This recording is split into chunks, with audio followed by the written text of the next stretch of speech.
el año 2015 Gallarreta creó 2 clubs de lectura fácil.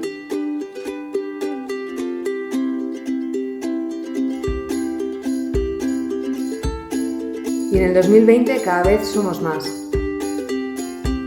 Aciertos y resultados que hemos obtenido.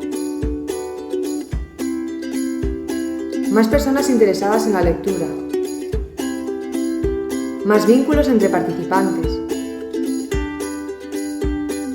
Hemos creado una biblioteca.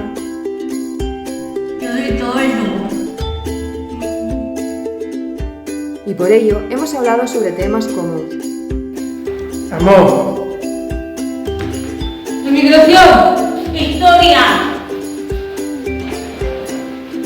machismo, igualdad.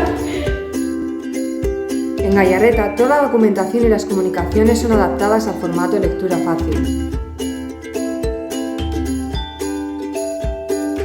Pero nos hemos encontrado con estos obstáculos. No hay clubs de lectura fácil en ocio normal. Falta de confianza de nuestras capacidades lectoras. No hay variedad de libros en lectura fácil en las bibliotecas. Y en los meses de confinamiento no podíamos descargar libros. Y no podíamos mantener los clubs de lectura fácil. En un futuro queremos...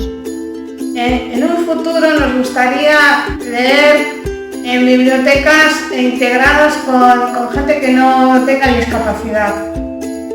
que haya más libros de lectura fácil de euskera. Me gustaría que más adelante, si se puede, toda la correspondencia correo postal que llega a las viviendas vendría en lectura fácil, adaptado, para que toda la información podía ser entendida por todas las personas.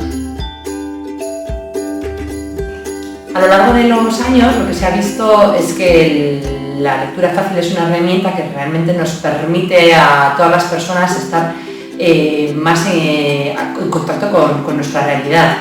Es lo que nos permite alcanzar la accesibilidad cognitiva. Ya hemos visto que en el Senado han aprobado la ley de accesibilidad cognitiva y lo que se necesita es que sea una realidad, tanto en la educación, en la sanidad, en la administración pública. Necesitamos que las personas realmente entiendan todo lo que leen. Se ha visto ahora en la crisis sanitaria la importancia que tiene que todos los mensajes sean claros, bien a través de emoticonos, con frases sencillas, buscando las palabras claves, y así es la única forma en que las personas tengamos realmente acceso a toda la información. Así que seguiremos apostando por la lectura fácil como una herramienta que nos ayude a conseguir esa accesibilidad.